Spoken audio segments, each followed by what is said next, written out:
Bismillahirrahmanirrahim. Alhamdulillahi rabbil alamin. Wassalatu wassalam ala asyrafil anbiya wal mursalin wa ala alihi wa ashabihi ajma'in. Wa ba'du, kaum muslimin muslimat yang dirahmati Allah Subhanahu wa taala. Allah Subhanahu wa taala berfirman dalam potongan ayat 40 surah At-Taubah yang berbunyi, A'udzu billahi minasyaitonir rajim. Bismillahirrahmanirrahim.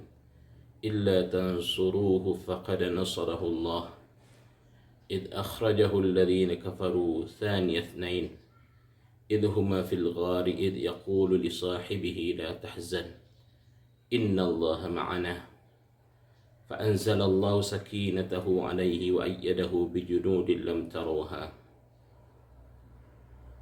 Jikalau engkau tidak menolongnya, sungguh Allah telah menolong Rasulullah sallallahu alaihi wasallam tersebut ketika orang-orang kafir mengusir beliau dari kota Mekah.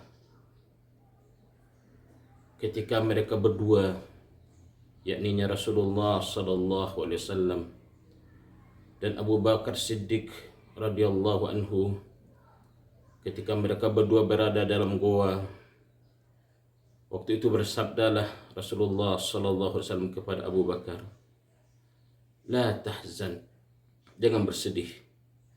Sesungguhnya Allah bersama kita." Lalu Allah turunkan ketenangan jiwa kepada beliau dan Allah bantu beliau dengan tentara-tentara yang kamu tidak bisa melihatnya. Kaum muslimin muslimat dirahmati Allah Subhanahu wa taala. Kisah hijrahnya Rasulullah sallallahu alaihi wasallam sudah masyhur dan sudah kita ketahui.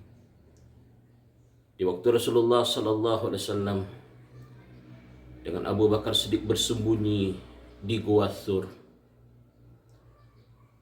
dan di luar gua ada sekelompok pemuda-pemuda kafir Quraisy yang bersiap-siap mengejar Rasulullah dan Abu Bakar Siddiq dan ingin membunuh mereka berdua.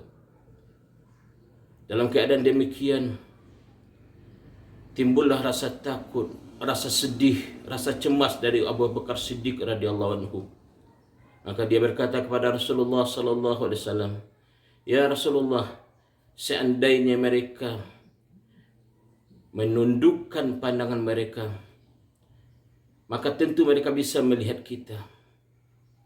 Waktu itu Rasulullah sallallahu alaihi wasallam menghibur Abu Bakar Siddiq mengatakan, "La tahzan, jangan bersedih. Innallaha ma'ana, Allah bersama kita."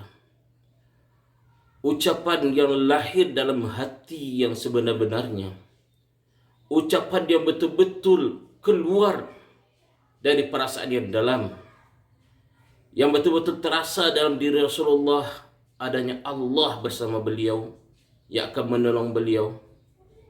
Maka dengan ucapan tersebut, maka timbullah ketenangan jiwa, kelapangan jiwa di dalam goa yang sempit. Allah berikan ketenangan, Allah berikan kesejukan buat diri Rasulullah dan Abu Bakar Siddiq.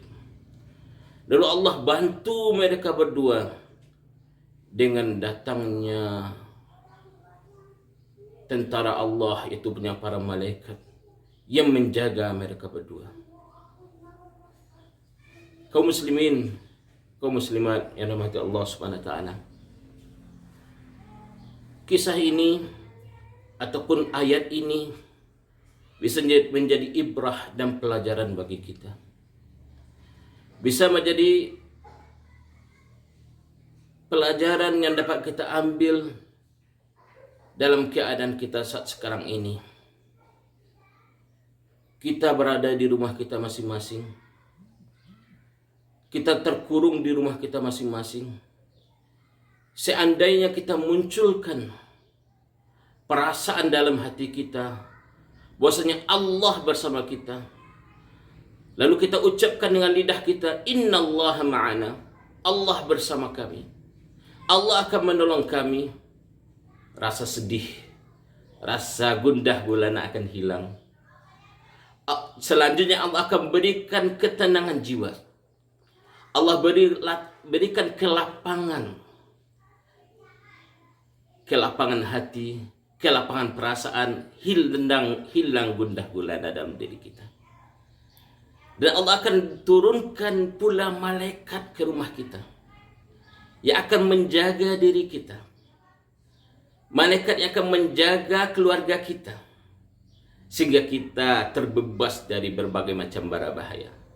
Kuncinya la tahzan, kuncinya merasakan dalam diri kita bahwasanya Allah akan menolong kita. Ini penting dalam keadaan sekarang ini. Penting dalam diri kita ini kita munculkan perasaan la tahzan, tidak sedih. Penting merasakan dalam diri kita ini bahwasanya Allah bersama dalam diri kita, bersama dengan diri kita. Kaum muslimin, kaum muslimat yang mati Allah Subhanahu wa taala. Sebentar lagi cahaya Ramadan akan datang. Kita berdoa pada Allah Subhanahu wa taala dan bermohon mudah-mudahan sebelum datang bulan Ramadan keadaan telah normal kembali. Keadaan telah baik kembali sehingga kita bisa mengimarahkan masjid dan musala, bisa mengimarahkan bulan Ramadan. Namun kalau seandainya, dan kita tidak berharap tentunya, seandainya Allah takdirkan keadaan masih saat seperti sekarang ini, kita hanya bisa terkurung di rumah-rumah kita masing-masing. Kita berusaha untuk terus tidak bersedih. Untuk berusaha tidak bersedih walaupun kita berada di rumah kita masing-masing. Kenapa demikian? Karena Ramadan adalah bulan siyam, bulan qiyam, bulan tilawatil Quran. Siyam, bulan puasa, bisa kita laksanakan di rumah kita masing-masing. Qiyam, dengan salat, tahajud, tarawih, ataupun salat 5 waktu, bisa pula kita laksanakan di rumah kita masing-masing. Dan juga tilawatil Quran. Barangkali tilawatul Quran di rumah kita masing-masing mungkin lebih syahdu kita laksanakan. Kuncinya, mari kita tidak bersedih. Mari kita merasakan bahwasanya Allah memperhatikan kita, akan menolong kita. Fa'tabiru ya ulil absar la'allakum turhamun.